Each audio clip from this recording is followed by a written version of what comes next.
পুলিশকে কমপ্লেইন করলে পুলিশ করতে বাধ্য। আপনারা যারা অবৈধভাবে চালাচ্ছেন, যারা অবৈধভাবে গাড়ি চালাচ্ছেন, কি শুনবে? পুলিশের এখতিয়ার, সব পুলিশের এখতিয়ার। আমি একটা কথা বলি, রাজীব কুমার তুমিও আছো, এটা কিন্তু প্রেসের সাথে ডাইরেক্ট কানেক্টেড আছে। কিছু জিনিস immediate you take care.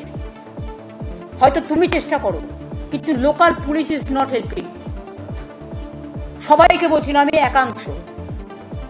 Political নেতাদের নামে সবাই বদনাম করে বেশি। 5 টাকা খেলে 500 টাকা বলে দেয় চোর। কিন্তু পলিটিক্যাল নেতারা টাকা খাওয়ার আগে 10 বার ভাবে জনগণের টাকা খাওয়া কি উচিত।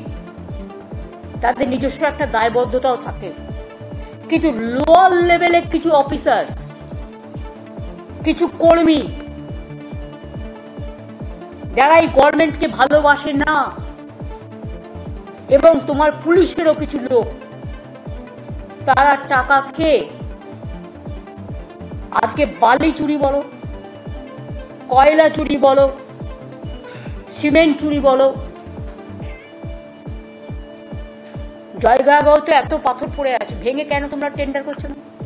এটা তো এগ্রিকালচার, এটা তো ল্যান্ড ডিপার্টমেন্ট করবে। ল্যান্ড ডিপার্টমেন্ট কি করছে? কেন বসে আছে? Why they are sitting idly, they are sitting quietly.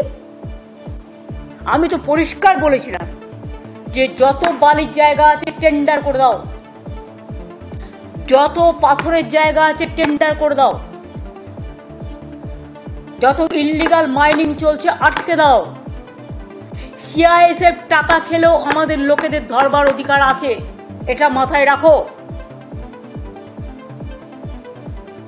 কারণ চুরি হলো তখন বলবে কয়লা চুরি করছে তৃণমূল কংগ্রেস, আর চুরি করবে সিআইএসএফ টাকা খেয়ে বা পুলিশের একাংশ টাকা খেয়ে। আমি এটা টলারেট করব না। যদি কোনো রাজনৈতিক দলের লোক খায়, তার কলার চেপে ধরো, তাকে আইনের পেছে ধরো, আইনত জেলে পাঠাও।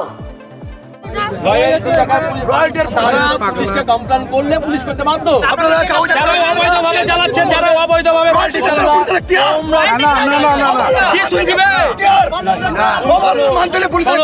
পুলিশের এখতিয়ার, সব পুলিশের এখতিয়ার।